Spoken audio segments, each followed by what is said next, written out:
Hello, welcome to the CUGI Chronicle. The date is October 30th, 2016.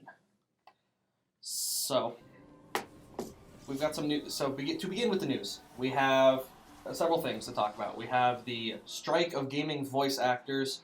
We have the recently completed League of Legends World Finals. We have GoldenLan coming up. We recently had some announcements regarding the Nintendo Switch and regarding the next Pokemon game. And just this last Thursday, we had a joint operation with the GSA and the costume party, budget or otherwise. So what do you want to start with in terms of this brief overview of the news? Well, maybe we should also start with introductions here. Real quick. Yes. Yeah, as this is the introductory episode. Yes, you were really into getting this done over with. Yeah. Just a little bit. Alright, so why don't we start with our glorious lore leader. Oh, God. My name is Kalen. My in-game name is Mando Carla. I am the head of the lore committee. I am Thomas Belcher. My in-game name is Wolf of War 4126. I am a freshman here and a new member of the lore committee. My name is Sean. I'm nothing really special. My username is Shadow King. I'm a freshman as well and a new member of the lore committee. And unfortunately, another member of our group could not join us today. His name is Debron Amam. His name is Debron. He goes by EthanBradbury.exe on our Discord. I do not know exactly what his username is, but hopefully he will be here for our next podcast because he is a pretty funny guy and he's probably going to be giving us all the humor that goes into this podcast. Potentially. All right. So yeah, we'll have to see. The news. What do we want to start with?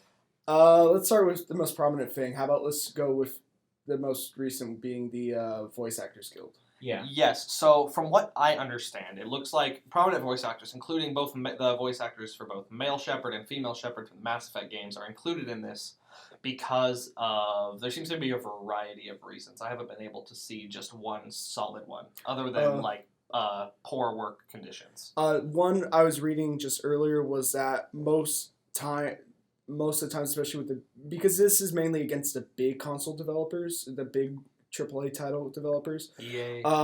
EA and Activision and those guys. One thing that was brought up is that they're often told often not told what projects they're working on. So, and for an actor, I mean, it's important to know what kind of project you're in so you can have a better idea for your role. Well, yeah, and now context is critical. Yeah, and now I do get the point of keeping newer AAA titles secret until they're ready to be the information be ready to release to the public, but to a degree, you can expect actors who have worked, I mean, even though like some of these actors are specifically voice actors, but there are several big name actors that show up in franchises such as Call of Duty and Battlefield or cameo appearances, that they should have the knowledge to and the experience in keeping information secret, especially in their line of work, where letting out about movies, especially if, like, just for example, I'm not sure if this is actually true, but say, like, somebody who's working on Star Wars. Like, even the people working on set have to keep their lips shut.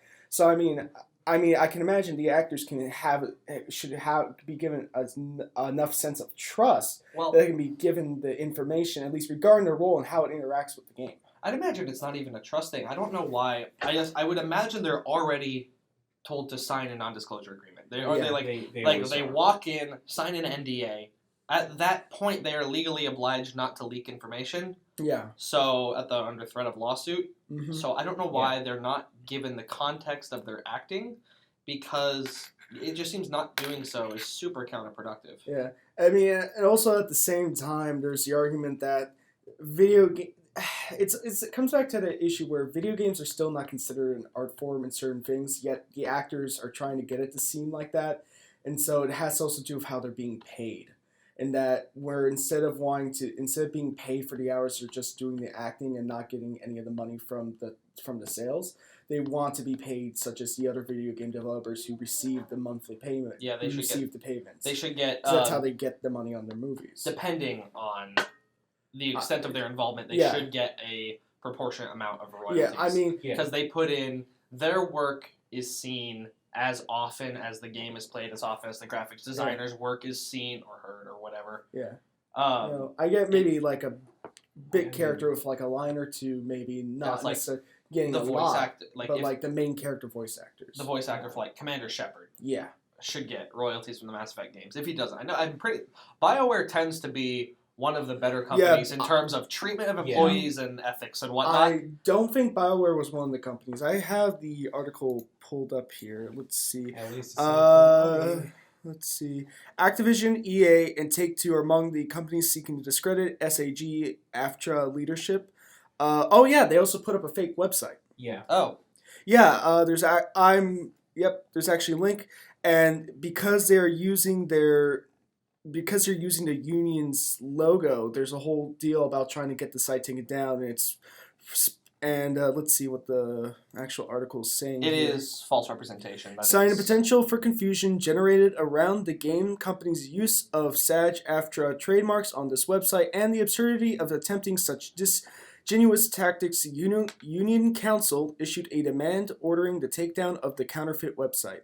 So I don't know if they're pretending to be the union, because I was reading the site and I couldn't tell, to be honest. They might be trying. I'm not entirely sure.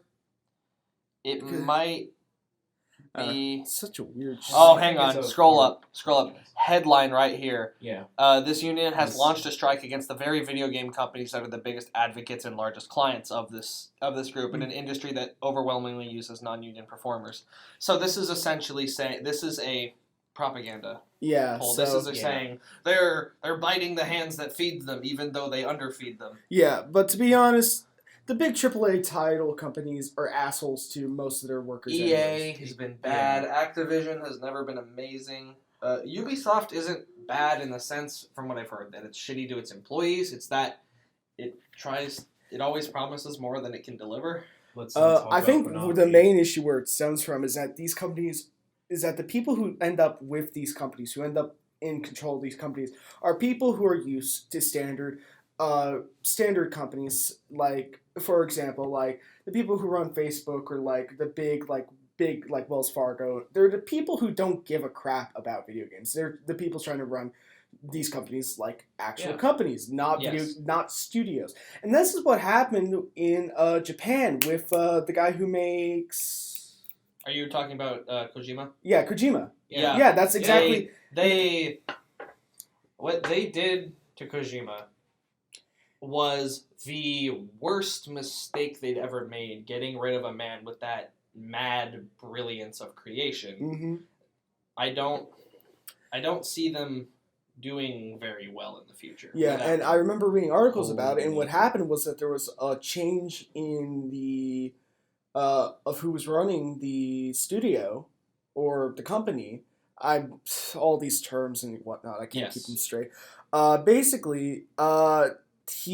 basically tried to run it like a standard Japanese company, which was very tight regulations, very limited break and work, and freedom to really create and be people. Now, I know that the U.S. companies are probably not the same degree, but still, they don't treat these companies such as video game companies. And I think that's also kind of led to why so many indie game companies have popped up, because they don't want to work for the big title industries. Well, there's something to be said there, but I remember there was a YouTuber I've followed for a while, Epic Name Bro.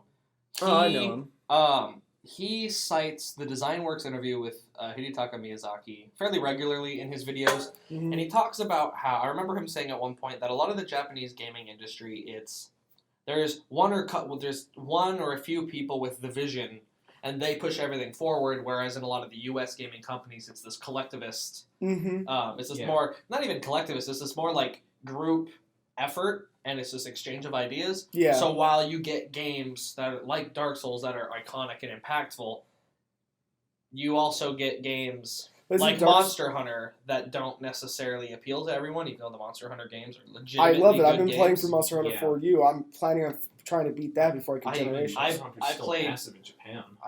In Japan. Yeah, no. I mean, there's more of a push in the U.S. gamer side to get more Monster Hunter earlier and faster. And then the community took a dive off a tall bridge. I played Monster Hunter Try like an addict back in the day. But no, like, these companies aren't treating their voice actors very well. So this was interesting. In this case, I side with the voice actors, because they bring life to games in a way very little else does. Mhm. It's otherwise it'd be just boring silent film. Yeah, I mean, sorry. no, Did you want to so- say something? I wanted to say something about actors bringing a form of life to video games, where in some cases, I know this isn't the best example, but take Resident Evil, for example, the first Resident Evil. Oh, The voice God, acting's that terrible. weird You were fucking almost dialogue. a Jill sandwich. That weird, like, off-key dialogue that made everything just a little weirder. I mean, Yeah. Fuck that just game. it just takes out the immersion when the voice acting is just not that good. So Yeah. I mean, But it's remembered.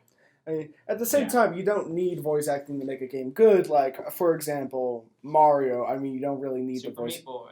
Yeah, I mean, you don't really need act, but Yeah. where the voice but acting, if you're going to have where you have those active characters and not just characters that don't really need a voice. But I mean, even when you get like the text bubbles, you still get you get different tones of the. You have that beeps. voice in your head. Yeah, you get that little voice in your head. So I mean, they kind of take care of it that way. But I mean, when you have really in-depth characters that you want to constantly interact with, such as like the Borderlands characters. Yeah. I mean, yes, I know Handsome you. Jack. Oh, I don't forgive him for killing Bloodwing. He was my favorite villain until he killed Bloodwing, and then it wasn't okay because Yeah. Bloodwing carried me in the. but I first mean, game. it's because of Handsome Jack and how he talks that it makes you really want to hate him as a person, but like he's him as a villain. hilarious. I mean, he's Yeah. hilarious, but it also makes you hate him for like a bunch If of weird if things. he didn't kill Bloodwing, I'd still think he's a great guy. But no, okay, we should move on to the next. We We should should really move on to the move Yeah. next. So, on. anyways, Okay. So, next. opinion Nintendo- on side Nintendo. of the onside or off side. I'm going to support the voice actors here because I haven't heard another side, and these companies have fucked up before on a multitude of occasions. So I don't really care what they think. Agree. I agree. I agree. Okay, We'll look back into this in the future. Okay, let's be brief on the remainder. Nintendo Switch was announced. You have the list of the third-party. Yes, third-party let me pull outlets. it up right now. This is going to be Nintendo Switch. It looks like they're also massively branding it towards the casual market, but that's okay. Fuck yes. Splatoon. I mean, that's what Nintendo's always tried to go for. They've Yes, never but they're, really been They're for doubling down for on the move. yeah, considering how their Wii U sales. Now, I like the Wii U console, but I know that the reasons why people didn't like it and probably why people were into it. I liked it. I liked their Nintendo games, but I feel like Nintendo's really trying to recover from that. Yeah. And they did a really mean, good job so yeah. far. Switch has met with really one of the good biggest reviews. issues Good with it reviews. is advertising, in my opinion. But to go on to the gaming, the developers list, we have 505 Games, which is Terraria, Activision, ABC System Works, Atlas, Bandai Namco, Bethesda, Capcom, Looking forward to that. yeah, Codemasters, EA, From Software, Yes. Frozen Byte, Game Trust, Grasshopper Manufacturer, Gung Ho. Oh, I know them from a few weird games I used to play. I remember the symbol. It's that weird U. That weird purple U. I remember it from a couple games, but I don't know what games. Hamster. That's a new one. That's a name. You ever play any games from them? No? Okay. No.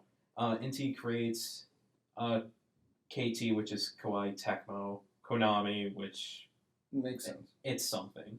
Yeah. Level 5, Marvelous, and M. Wait, no, that's Maximum Games, sorry. Software, Partially Bit, Platinum Games, Sega, Spike, Platinum. yeah, Platinum, Spike, Chunsoft, Square Enix, which, yeah. Okay, then we also have Take-Two Interactive, Tall Tale Games, THQ Nordic, TT Games, Ubisoft, Warner Brothers Studios, some Japanese letters I cannot read, WY's Audiodesk, Cryware, Autodesk? Really? yeah, They make games? apparently, Huh, okay. DNA, which is a Pokemon Go developer, Yeah. Epic Games, Femmod, Havoc, Havoc has some interesting stuff. RAD Game Tools, Silicon Studios, Ubitus, Unity, Yeah. and Web Technologies. There's a few others I didn't The know. lack of CD Projekt Red makes me a little bit sad, but that's the most impressive list of third-party access that Nintendo has ever had. Well, here's the issue with Unity poses an If- interesting question. But if- sorry, continue. If we look back at the Wii U when it was first announced, there was a large amount of third-party software presented, third-party developers. It wasn't as big as the NS, but the issue is that though it looks impressive now, these developers can jump ship at any time. Well, yeah, but there's the opportunity for developers that have been more focused on other markets to come into this. Yeah. And if they're smart, they're going to jump at the chance to market to a part of the gaming community that is way more casual than the games they're putting out. This is a huge part of the market that they can access. So this will be very interesting to see develop. If I ever have the money, I'm probably going to get one. Yeah. Now, when he was going through the list there, a thought struck me. Unity, Autodesk, a lot web tools, things like developing software. Now, Unity is already used to make games, but this could potentially lead to having student and non-affiliated groups making games by themselves on Unity and maybe through Autodesk for some weird new program they might come out with, and potentially make games for the Wii without being necessarily a developed indie studio, which could lead to potential things. And that's always been something Nintendo really hasn't had, because I mean, especially with PC, you can do Unity fairly easily, but you can also port your Unity stuff to things like PS4 and Xbox. I think. Tell me if I'm wrong on that, or if you don't know. But No, Unity does pose the option that potentially there could be a situation where people could start developing games on their own to play on the Switch. Well, I know the success. I know Mario Maker was wildly successful. Yeah, Splatoon, definitely. Anyone? I Splatoon. never got involved, but I heard it was entertaining. It was fun. I Not played my it. style of game. Yeah, I played it a lot. I enjoyed it. It definitely wasn't everybody's style, but it was a casual. It was definitely. It was a casual shooter. It was a casual shooter, and it was fun. You didn't feel stressful to win every match. It was more, and the focus wasn't on killing the opponent's if team. I may, Oh, you yeah. have not played ranked mode. Then. Oh yes, I There's mean a- ranked mode was another situation, but the focus wasn't on shooting the other team. It was covering the map. Yeah. It was more like Except for a. ranked mode. It was more like a, pretty Which much selects just all objectives. like a territory war. Pretty Yeah, much, yeah, they yeah, call yeah, it turf war. Yeah. It was an interesting concept. Okay. We should probably get on. We must move Yeah. on. Okay. Just quick opinions. Do you wish to support the NS? The Switch looks like it'll be a good market option. It looks like it'll have a fair amount of success. I know there was New some. Zelda title. Huh? New Zelda title. But that's also I on have Wii U. not ever played a Zelda game. I've never cared. Okay, fair Never enough. cared. Fair enough. I mean, they're iconic and they're cool, but I don't give a shit. Big selling point though for its launch title. It is a big selling point. There was some concern that the next Pokemon game would be on the NX. Really? That's not true. Or not the NX. The Yeah, Switch. The It's not going to Nintendo happen. is They not. wait a generation. Yeah, Nintendo and I read an article today. Nintendo is not going to discontinue their 3DS series, so it's likely they will continue their handheld game consoles, even though Switch is supposed to kind of cover both. Yeah. But as it was found, the Switch does not in fact take the 3DS It's a different Cartridges. cartridges. cartridge. It's its own unique cartridge system, and that's likely what games are going to be played Well, on. it's probably, Um, it will have to be okay. bigger than the 3DS cartridge. Yeah, Okay, yeah. moving on. Anyways, yeah. I'll support the NS and Switch. I was sold as soon as they showed off Splatoon, to be honest. Yeah, I'm gonna buy one. Anyways, next topic. Just briefly, League of Legends Worlds just concluded. SKT won 3-2 against Samsung Galaxy after the longest finals run in history, with two games, I believe, topping 60 minutes, and the closest series in the finals I've ever seen. Every other finals has either been a 3-1 or a 3-0 sweep. It was very impressive. The opening ceremony and the replays of all the games are online at the Riot Games YouTube channel. I would recommend checking them out. If not, just check out the opening ceremony. It was pretty impressive. I enjoyed it a fair bit. I just wanted to plug that because it was a really incredibly good year for League this year. I'll have to watch it, but I haven't been keeping up with League for quite a while. I play every so often, but I don't keep up with the competitive scene. It's been years since I've even touched League, to be honest. Yeah. Mm-hmm. All right, but that'll definitely be something to look forward The to. opening ceremony was very fun to watch. It was in Staples Center in LA. It's on YouTube. Check it out. It was very fun. Very fun. The casters were hoarse by the end of it. Okay. Okay, next topic. Next. Okay, GoldenLan? GoldenLan is coming up. It's in a couple weeks. There's going to be an Overwatch event. There's going to be League and Dota events. It's going to be fun. Show up. Bring your friends. I don't have more to add on that. And for those of you who have somehow strayed onto the CUGI Game channel, who are not in the CUGI Club, GoldenLan is, for your information, a 24-hour pretty much gaming event that CUGI is hosting. It will have events. It's pretty much, it's also for charity, correct? We are working with Extra Life, yes. Okay. So it will be streamed on our Twitch, but I believe people are invited to come and participate. People can come and participate. Every tournament will have a couple $1 buy-in, and half of that money will go to the charity, and the other half will get distributed for prizes and whatnot. Sounds fun. I'm definitely going to be signing up for that Smash stream, but Lyrex is going to wreck my face again. I'm scared to touch Smash, because everyone in the community is a cult. It's a cult. I'm going to rain on everybody's parade because me playing as Cloud, get it? Okay, we're moving on. Okay, That was yeah, that killed this topic. Okay, fine, I'll leave. No, don't, please. Nah, it wasn't that bad, but it was just gonna bad. walk out the door Puns and come back in. are bad. Yeah. But I'm a Punisher. Okay. What can I say? Oh! brief stop. Flashback. Brief flashback. On Thursday, we worked with the. CUGI would like to extend their thanks and congratulations for a fun and successful event with the GSA in terms of the costume party pageant, whatever name you believe fits best. That happened this last Thursday. It was entertaining. It was fun. The food was good. Okay. Okay. It was a pleasure working with you. All right. Are we gonna I believe we still have about a good 40 minutes left, or how long are we planning on making this? We've got time. So we can take it a little slow, because we got through the main topics we wanted to get through. we've got a few topics to talk about today. Okay. So okay. Sun and Moon, or no?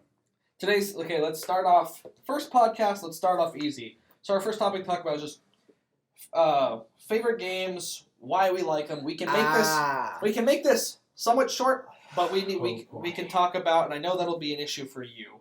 Yeah. But I'll try. I can start off if that'll help. Yeah, because if I start off, it'll be a CD Projekt Red.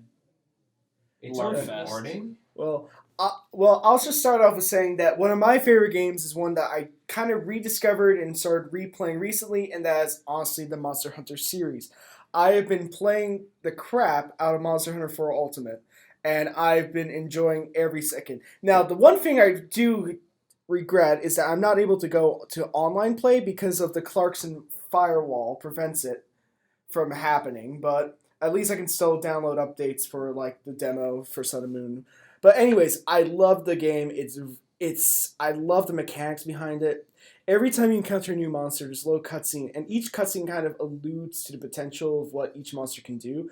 For example, there's a monster that it's either called the Gypsaros, I think, it's called the Gypsaros, and it's the one that can flash you and blind you, right? Yeah. See, my experience with Monster Hunter was I played Monster Hunter Tri like a crack addict all the way through high school, and when the Tri servers went down, it was a very, very sad day because Tri was my first experience with the game. My uncle got it for me because he said, like, it looks cool. It's on the Wii. Why not? And I remember that wasn't in the game. Monster Hunter Tri had a more limited roster because the Wii had more limited capabilities. But I remember running into Legiacris, that giant fucking water dragon. I know what you're talking about. Yeah, running into Laggy. I think on the gather mission in the first set of missions was terrifying. And I was watching. There's a YouTuber I was watching, Social Dissonance on YouTube, also known as Shepherd, in an allusion to his intro. I learned a lot by watching him play. At this point, I'm like, okay, I'm going to be underwater for this, so I'm going to bring a lance, because you don't fight underwater without a lance. Every other weapon is terrible underwater. Okay. Hammers are okay. I will keep that in mind, but I believe Monster Hunter 4 does not have underwater combat. Yes, I enjoyed it, but it was hard to get used to. Anyway. Yeah. There's a monster called the Plesiodos, right? Or something like that, or was that what I'm thinking of? It's like a underwater wyvern type deal, because in Monster Hunter 4 it got... Is that the hip check? I'm not sure, but but Monster Hunter 4, it's the one that got relegated to being able to be caught by the fishing mini game with the palicos. Maybe. I'm not entirely sure. I think Plesioth. The Plesioth, that's what I'm talking about. Hip check city. In early Monster Hunters, that thing was hell because it Yeah. would hip check you across the map. But now it's just relegated to being a mini game reward, pretty much. It's interesting. It's. I still have to personally get into more Monster Hunter. I've only Yeah, played it's three a- of honestly, it. it's a Try harder Try series. was a good introduction if you only have a Wii. Yeah, it's a I've harder only series to played get three into of them. because it's not intuitive, other than how you fight the monsters. But Even- it's not intuitive. How you fight is intuitive until you run up against Barioth. How do I kill My this favorite thing with a fight in stick? Try was Barioth. Yeah, now That thing was so spastic and cool, and it kicked my ass. Now I started playing this when it came out in the U.S. It when it felt was like a released in the dance. U.S. Killing and- Barioth was a dance. And I was still at the point where I hadn't really understood what the Monster Hunter series was in total, so I was not ready to go up against the management that the game requires. Now that I'm a little bit, item management. Holy fuck. yeah, now that I'm a little older, I'm getting better at it. I've been watching videos. I've been watching a YouTuber named Arzik, I think is his name. He's got really good Monster 4 Ultimate Generations videos. Now, I still think it's such a pain to go do the harvest tours just to get enough to make potions. And what sucks is that unlike in 4, you don't have the option to send some items back to your home before the end of the mission. They didn't have that. They didn't have that in Try. Yeah, no, it's only a Generations thing. Pampered children. Yeah, but no. I mean, other than that, I love it because We had to deal with Koropeko summoning a Devil Joe in the main game. Ooh, nasty. You know how quickly I shit myself? Pretty quick. I was using Ludroth weapons to kill this thing, Ooh. and then Devil Joe shows up. Oh wow. Yeah, I no, I'm still. Cried. No, Yeah. it was earlier than that. It was the first Koropeko capture hunt. Try and sounds. it called a Raytheon. Oh, it was a capture hunt. It was a capture hunt. It called a Raytheon. Online, it called Devil Joe. Damn. Because Koropeko can summon whatever the fuck it wants, apparently. That's nasty. I'd rather it summon a Legiacris, because Legiacris is easy to fight. Just At use least, hammers. luckily with the 4U, you can trade for Kuropeko parts by, I think, trading in Kongala parts. But Kongala's... We didn't have to deal Yeah, with the 'cause shit monkey. Oh god, I fought him the other day. It's such a pain. And now there's a mission I haven't done yet because I have to fight both that and a Gene Prey, which is one of those annoying raptor ones. Yeah. And that one paralyzes you. Mm-hmm. And- I remember one of my favorite hunts was hunt a Rathalos and a Raytheon in the deserted island, and I wanted to capture Rathalos because I wanted plates for his armor. Oh yeah, plates I hear are the hardest part to get. Kind of From what I depends. understand, Raytheon it is. plates are harder to get somehow, unless you go high rank and then it's gems and then anyway. I was fighting Rathalos. I wanted to capture Raytheon for plates. And then, so I was fighting Rathalos because I got pulled away. And Raytheon did the triple fireball and killed the Rathalos. Oh no. Because monsters damage each other. That's fine, I can still get the Raytheon. I was using my, what was I using? I was using the Cedeus Sword and Shield. Because I liked that set. That was a good set. My favorite set was I had Baroth helmet and gauntlets. Yeah. And then Barioth chest and legs. So I had agility +1, so I had like iframes for days. Yeah. And marathon runner. And I had the Giganox sword and shield, so I'd poison everything. It was beautiful. Now, in concerns of weapons, Monster Hunter 4 does an okay job, but I'm already at 4-star rank, and I know that's not far into the game, but at the same point, I maybe only have rare 2 weapons at max. Yeah. Is that very common? I have not played past that. I remember, God, I didn't have very good weapons. I didn't play high rank on multiplayer in Try. I did in the beginning, and then I'm like, wow, Jaggy is hard now. Oh no, I hate those. And then I'm things. like, wait, it's weak to ice. Everything in the early game is weak to dragon, ice, or fire. Water is weak to fire, apparently. Like, Legiacris is weak to fire. Significantly weak to Really? fire. That's weird. Rathalos hammer shitted. Yes, I think I'm remembering that correctly. Barioth was logically weak to fire. Anyway, Is Barioth the big wood one? Barioth is The snow tiger dragon. Oh yeah, because I can also trade for his parts for the armor sets. His lance in Tri was disgusting because it had blue sharpness early. Yeah, I'm still learning all the ins and outs of the game. But at the moment, I'm probably working towards a really good hunting horn. Now, I know hunting horn isn't the greatest, especially it's better in multiplayer, but I have this... You can support yourself. Dude. Yeah, I know. I mean, it's fun. Like, I have the Quechua. After the Quechua has to be one of my hardest... For me, it's especially when I first started playing, was one of the harder ones for me to kill. I can't kill Uragon to this day. Yeah. Now, I can't. Jay Leno. Now I can kill it fairly easily, but it's hunting horse the best because let me see if I can look it up so you guys can react to this. Is it honestly, I would only ever use the bagpipe hunting horn. This will probably be a treat for me because I'm just sitting here like, what the hell are you guys? It's that thing. Oh, that. Yeah, it's hilarious because it literally it claps the symbols like the symbol monkeys. But anyway, so right now I have a full set of Tetsukabra armor, which is basically a giant toad that has tusk and it can rip up boulders.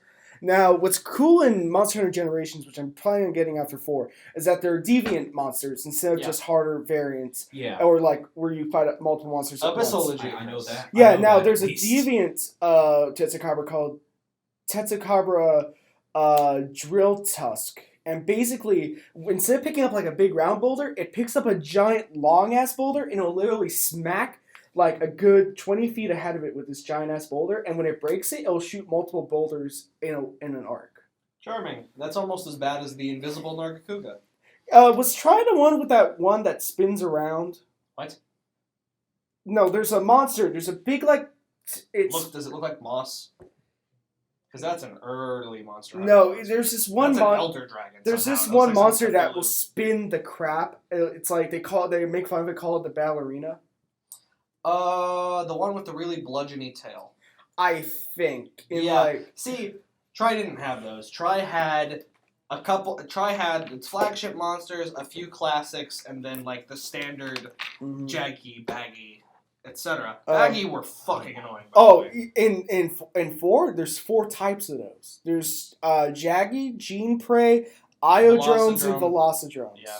Wait a minute, what's the one you were talking about? It's that one, yeah. Okay, yeah, I actually know what you're talking about. Yep, that's it. Yeah, no, was it the Durambocos or something? Yeah, I haven't actually had to fight it, but whoever's editing this should probably put a picture or a clip of this thing spinning the fuck around with a... You spin me right. Stop. Baby. The thing is, you can trip that thing when it's exhausted. Yeah, no, I haven't had the experience. I haven't had the opportunity to fight it because I'm pretty sure it's on 4. But there was this really good animation I saw on YouTube that was hilarious. So that's what I know about it. But I'm really looking forward to doing Generations because it brings back a lot of old monsters. It brings back some of the familiar ones, especially the Tetsukabras, which I like fighting those. They're a very interesting one. They teach you how.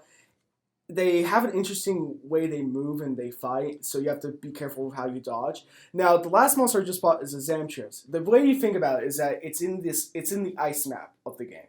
Yeah.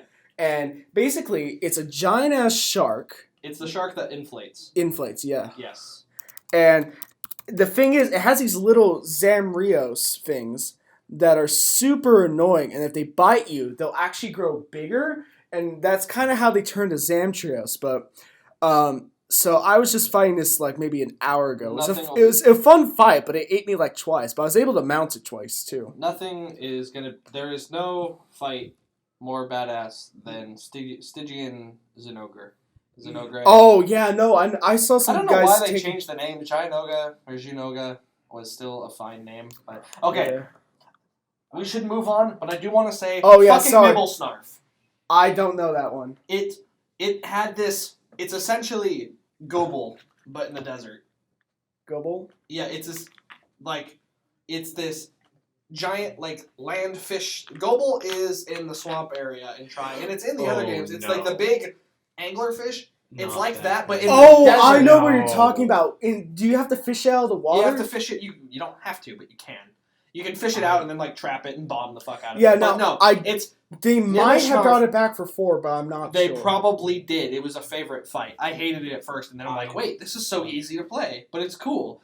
No, Yeah. Nibblesnarf had this really cool sounding, like, complex Japanese name. and And it's then- essentially Sand Goble, and it's, like, really cool to, like, come out of And now it's sand. just called And now it's Nibblesnarf. Nibblesnarf. What the fuck? Capcom. I think they changed the name in 4 because I have a... No, it's Nibblesnarf. It's Nibblesnarf. They don't change the names of monsters except Unless for they're- localization. It sounds like a pet name, like, oh, what It a sounds like cute Nigel Nibblesnarf. fucking Thornberry. Nibblesnarf. Or, okay, that was Borderlands. I have no idea what it looks like, but Smashing. can someone please edit that on Yep, to that's Nibblesnarf's Nibblesnarf face? right there. Oh, That yeah. thing. Yeah. Oh, okay, yeah. I The know what glorious you're Nibblesnarf. talking- You see, Oh, yeah, no, because they turned into a desert variant for Monster Hunter 4. That's not a variant. That's just what it is. Oh, that is what it is? That's just Nibblesnarf. you see, just Wait, how do you fish it? You don't. It You attacks don't. you. Oh. It comes out of the ground and murders you. Let's see. It may not... Monsters... Oh, Portable 3D. I don't know if it's actually in 4. Maybe not. I- Maybe not. It wasn't a No, super- no, in there for it's... It's not. It wasn't the most It's popular. but they bring it back for Generations. That would be fun. I mean, Silver and Azure Rathalos will always be iconic. Anyway, Yeah. move on. Your turn. Okay, I'll try to make this quick because I know I can talk. You'll pretty talk much about it forever. Yeah. Okay, so my favorite series of all time is Kingdom Hearts. Let's hear the boos. It's not that bad. Boo. Sorry. Thank you. Okay. Here's the thing about Kingdom Hearts. The tricky part is where to start. Because I could talk about so many things, so I guess I'll just talk about the gameplay first. Personally... What? We got 30 minutes. Oh, okay. Yeah. Sorry. Personally, I find Kingdom Hearts to be a really fun game that you can just pick up and play at any time. At least some of the games are. And I mean, it's just really fun to play, in my opinion. You know, it's an action adventure game. It's very combo oriented. Yeah, but it feels so satisfying when you learn the boss's patterns. Like, for example, Lingering Will, when you learn the exact movements of how it's going to move, and then you can block and counter that. How you can abuse the game system of transforming to essentially dodge an attack. The story, people love it or hate it, but personally I love it despite how utterly complicated and confusing it can get at sometimes. It is the most complicated story to follow I of any will- game I've ever seen ever. What about FNAF? That's Five Nights at Freddy's. that's is- peaceable, but there's one guy who takes care of all the hard work for you, and that's I was game. like, And that's It's game not even theorists. that complex. It's complex in the same way Dark Souls lore is complex. Complex, And yeah. it's that, like, once you find it, it puts itself in a logical progression. Yeah, It's I not mean, hard. and you don't even. I mean, Mad Pat It's- takes care of most of it's that anyway. fucking like Kingdom Hearts. The story goes like just it's like pulling your headphones It's- out of your pocket, tangled, and then saying, "I know what's going on here." The sad part is I do know what's going on for most of the cases. The thing is, though, it's not actually that complicated. I know that sounds ridiculous. Individual plot. There are so many running concentric plot lines. Yeah, It's I mean, not from that- game to game, the plot makes sense. Like Yeah, each in each Within game, within each game, the plot is super simple. but then And then you expand it, and it's like, I don't know what because the each fuck game is has going to on. somehow work into new mechanics. Like Dream Drop changed a lot of things. Okay, I will admit the time travel stuff was bullshit. Time travel's never done. It's never done well. Don't do it. Stay Um, away from that. Game developers don't fuck with time travel. Point It's is, never though, done well. is I really find the story simple to follow if you go from release date wise for games. The issue is, though, is you have to play through about 500 hours of games to even get There's- a simple understanding. Well, it's like, to understand Kingdom Hearts 2, you have to play Chain of Memories, which I played it on the GBA. Which you have to play Kingdom Hearts 1 to understand Chain of Memories. I didn't, and Chain of Memories wasn't too hard to follow. Yeah, I will admit that. But it's Kingdom fine. Hearts 2 without Chain of Memories is fucking incomprehensible. Now, I like the games themselves. I would play them. I used to play the GBA version quite a bit, but I always found it hard to follow, except out of the story. I The mean, GBA version was fun because the Riku story was savage. Can we just not talk about the GBA version? Because I have Vietnam flashbacks of Riku Replica Fight 4. I never got that far into the game, but one of my hardest boss fights... He spams an invincibility move where he dashes across the screen. Ugh. In Riku Replica 4. Months. The hardest boss fight for me was the Boogie fight. Really? Well, okay, it's a gimmick fight. You gotta figure out the gimmick. And when I played it, I was like 8 or 10. Okay, that's Yeah. fine. You gotta figure out the Yeah, no, I was like a little kid the first time I played it, so I didn't have a concept of like boss patterns. Okay, that's understandable. And it was a random number. I remember Larkson tied me down and fucked me in the ass. Oh, really? I had a lot of... I find I was running pretty easy. I was running a mage deck. Okay, okay, that's very fine. And then Lexius was nothing. Lexius is easy. He's nothing. Fucking Vexen.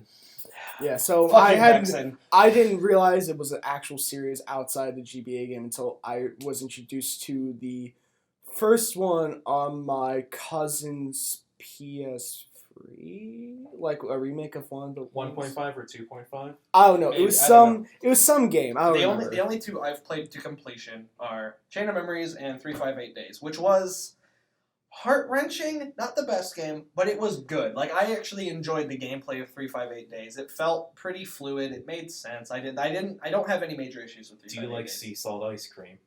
I don't give a shit. What? It's a joke because they eat sea salt ice cream after every single mission. These three characters who supposedly don't feel emotions but totally do. They do. Bond over sitting on top of this clock tower in an empty world.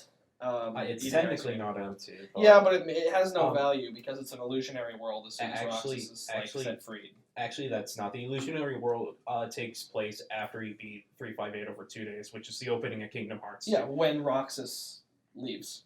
Yeah. Or gets his ass beat. By Riku. Yeah, gets his ass handed to him by Riku. Who has somehow managed to avoid total edgelord status. Somehow. He was just edgy enough. That's hard to pull off.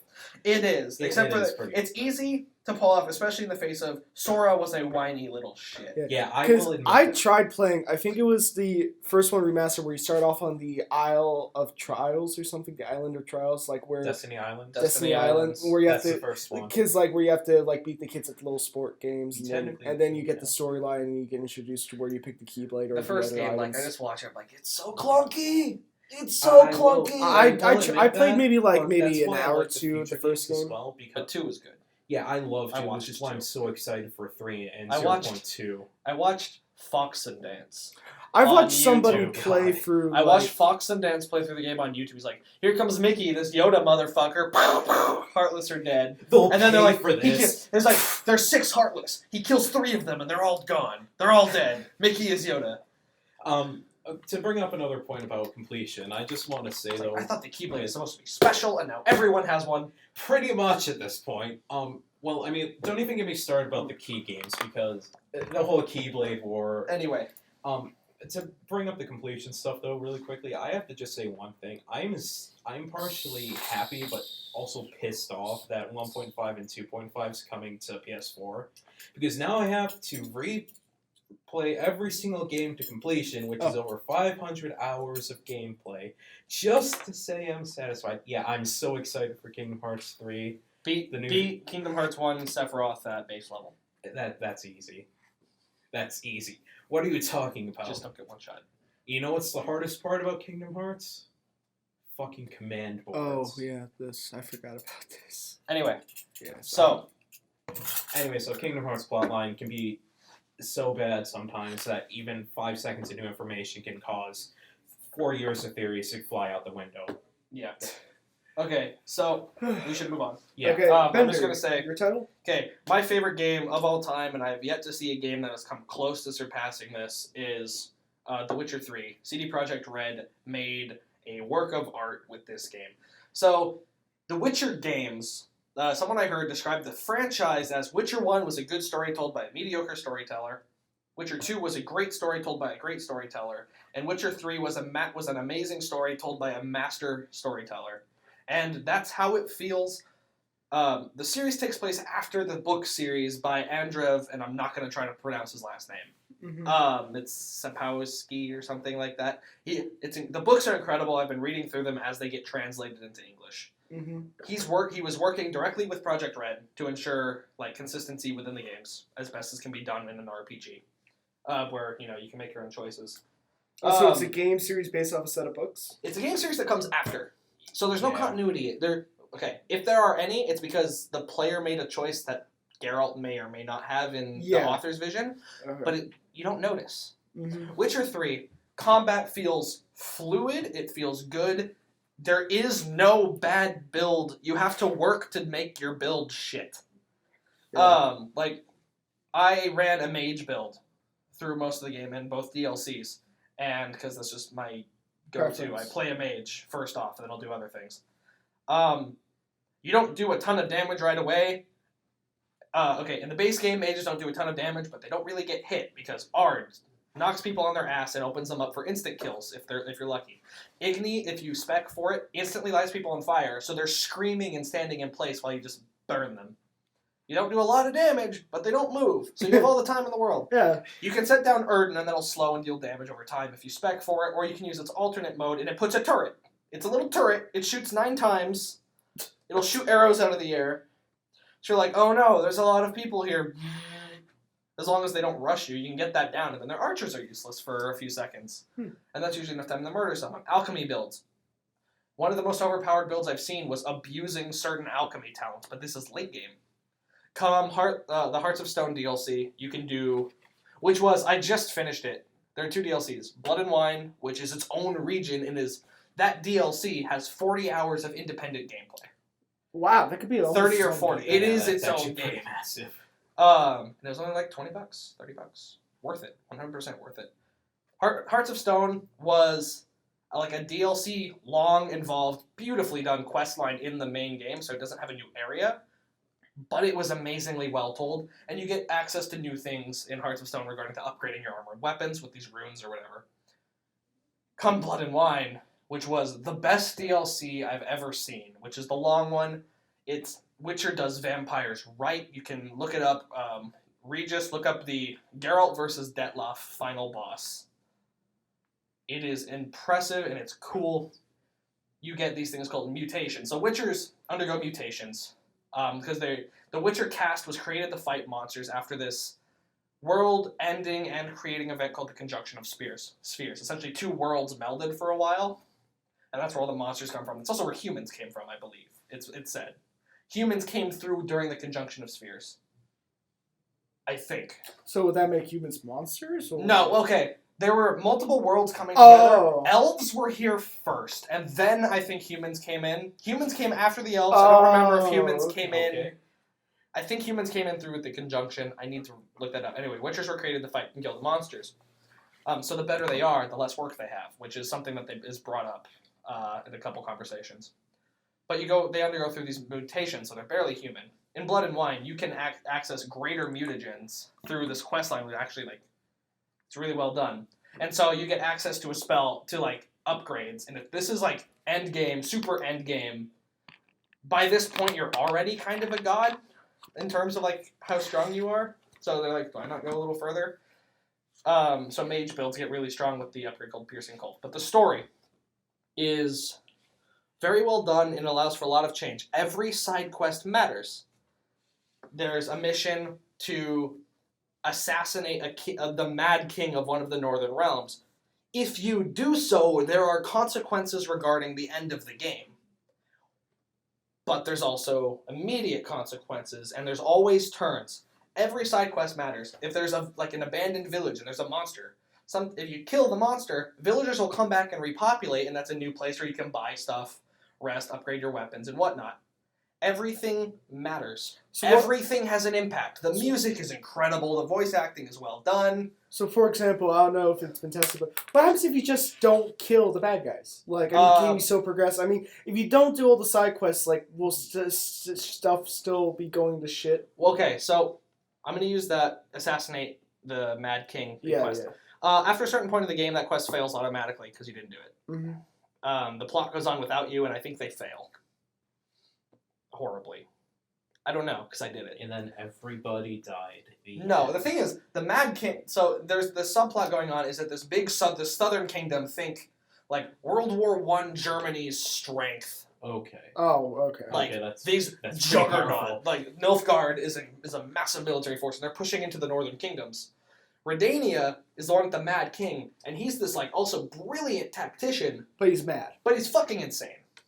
And he also hates mages, which I think personally, which is why I killed him. That and most of your romance options are sorceresses. Yeah. And I chose the ginger sorceress because she's not a bitch like Yennefer. I hate Yennefer. I hate her character. Wait, which one is the one you can have the unicorn sex? That's Yennefer, Oh, no. and that goes back to the books. That's actually a really long-standing joke, and it's pretty funny. Because that's like... The thing is, if once you...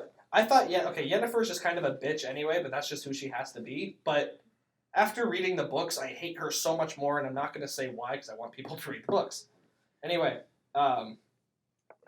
killing Radavid, which is the Mad King, pretty much says, okay, Nilfgaard wins. At the end of the game, it says Nilfgaard took over. Like, Temeria, this, like, which was a northern kingdom, was allowed to be a vassal state because Temerian commandos were involved in assassinating Radavid. But most of the north falls to Novigrad. Most of the north falls to Nilfgaard.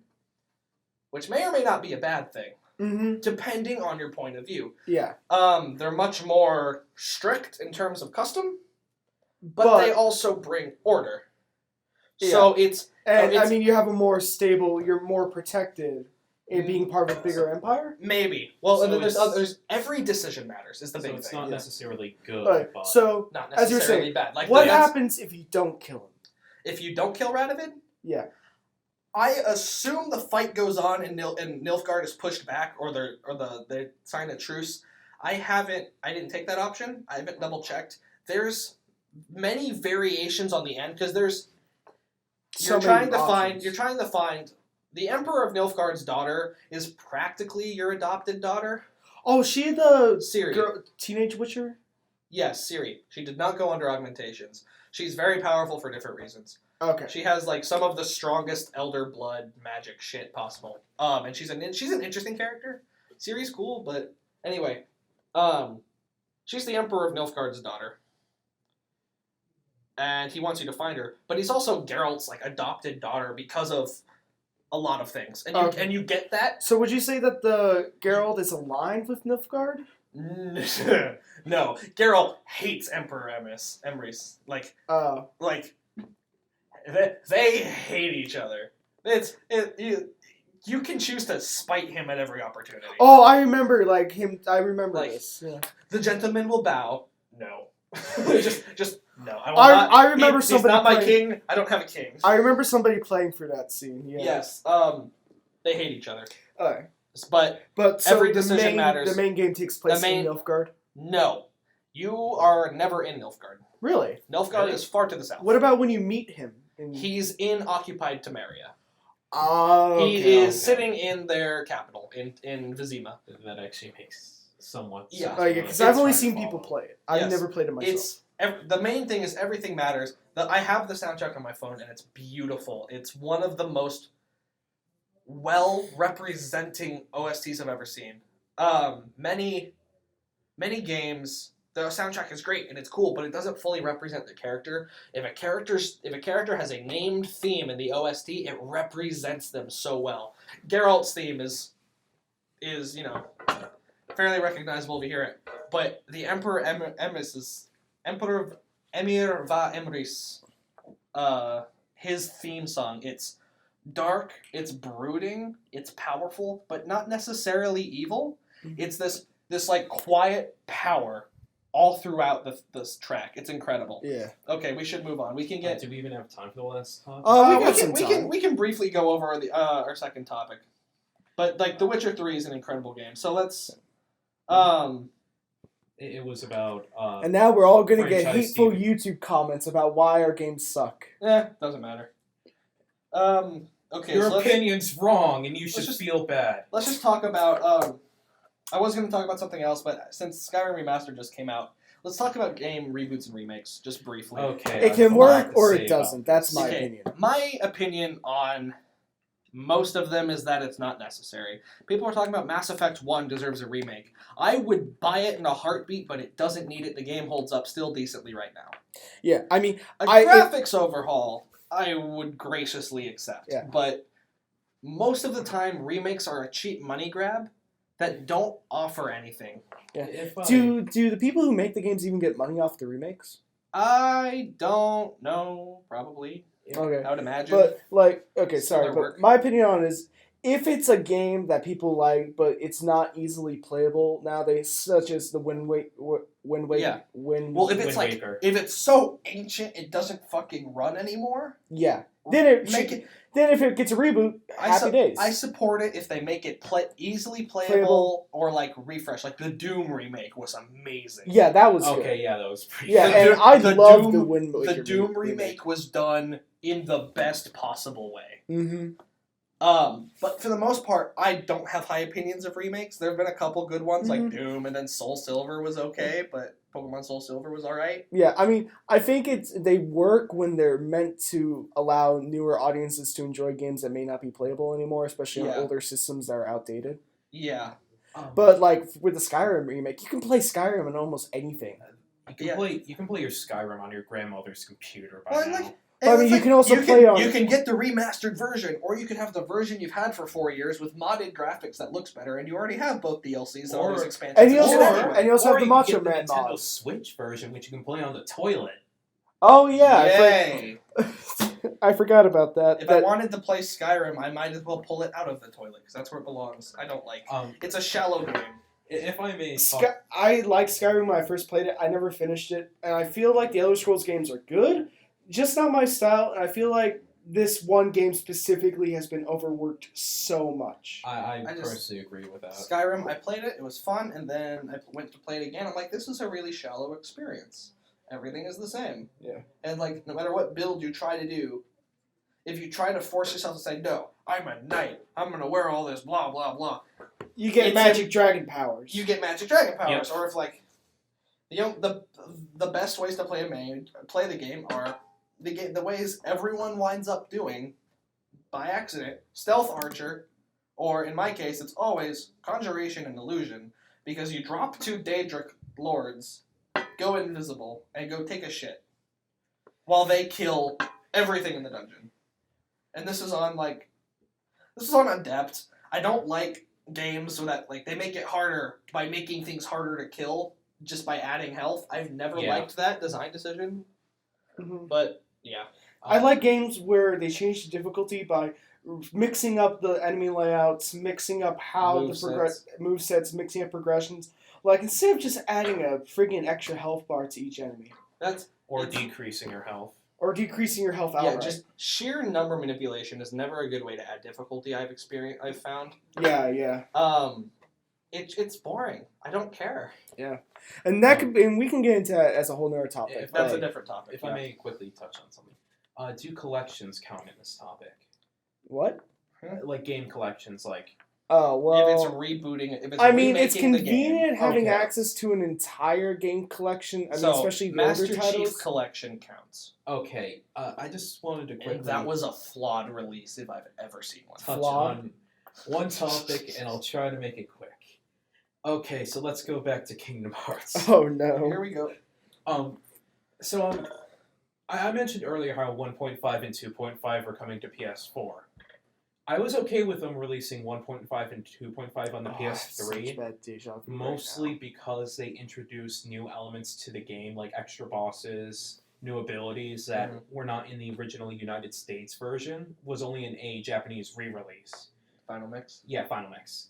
I wouldn't say Final Mix for the audience. You know. Yeah. The reason why I'm somewhat okay with the PS4 version, though, despite the fact that the only difference that we know of right now is that it runs at 60 frames per second, which is still kind of a good thing, I guess. I really hope they fix the load times as well.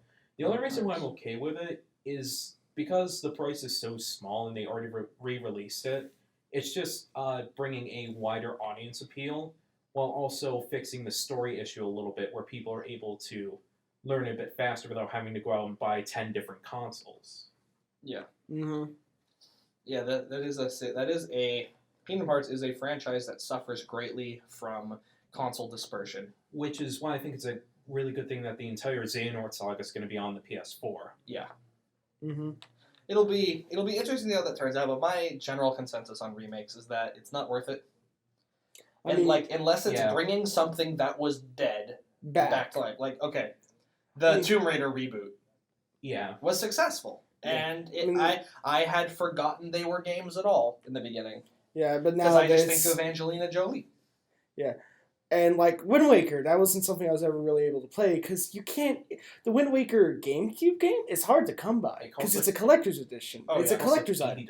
So I'm really glad they came out with the remake, the HD remake, because there was no other way I was ever going to play it.